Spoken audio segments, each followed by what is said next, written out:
আসসালামু আলাইকুম। কেমন আছেন সবাই? আশা করি সবাই ভালো আছেন। আমরাও আলহামদুলিল্লাহ ভালো আছি। অনেক আপুরা জানতে চেয়েছেন ফয়সাল কেমন আছে?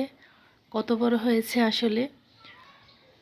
তো এই তো ফয়সাল মাশাআল্লাহ নিজে নিজে পাগড়ি বাঁধতে পারে এতটুকু বড় হয়েছে।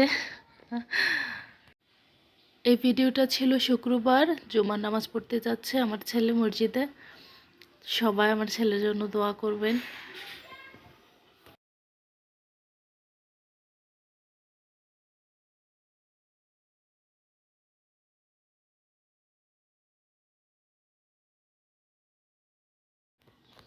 ও হলো মসজিদে চলে গেছে, আমি হলো বাকি রান্নাটা শেষ করে নিচ্ছি। এটা ছিল আমাদের শুক্রবার দিনে যেটা রান্না করেছিলাম, পোলাও আর হচ্ছে রোস্ট। ফয়সাল খেতে চেয়েছিল।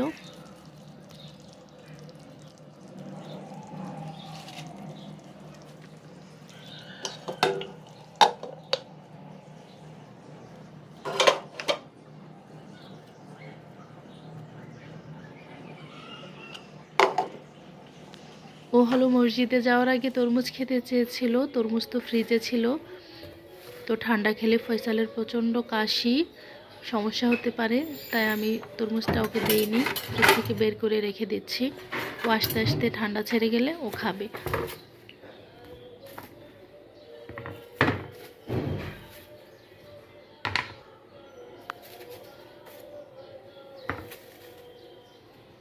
আমার ফোনে ভিডিওগুলি বেশ কয়েকদিনের একটু একটু করে আমি ভিডিও নিয়েছিলাম আপনাদের উদ্দেশ্যে।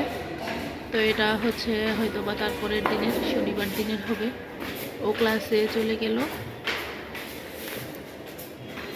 তো আমি এরকম করেই আছি ওকে নিয়ে। ওর পিছনেই আমার সময় যাচ্ছে। ওকে ক্লাসে দিয়ে আসা, নিয়ে আসা, টিফিন নিয়ে যাওয়া, ফুল টাইম আমি ওদের ক্লাস এখনো আমার ছেলেকে নিয়েই ব্যস্ত থাকি।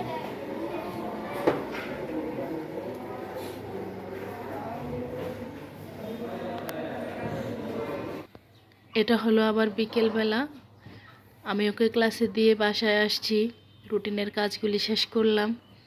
তো ওর জন্য আবার নাস্তা বানালাম, নাস্তা নিয়ে আবার যাব ওখানে ওর কাছে। তো ওকে নাস্তাটা খাইয়ে দিয়ে আসবো।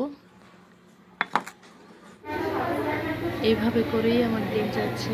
আমি সবার কাছে দোয়া চাই, আবারও দোয়া চাই, সবাই আমার ছেলের জন্য দোয়া করবেন। সবাই ভালো থাকবেন। আসসালামু আলাইকুম।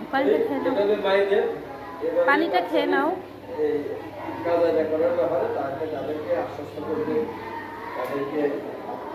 একটা জিনিস শিখানোর ব্যাপারে, একটা জিনিস করার ব্যাপারে হয়তো বলবে যে তোমাকে এই জিনিস দিয়ে কিনে দেবো, তুমি এটা করা।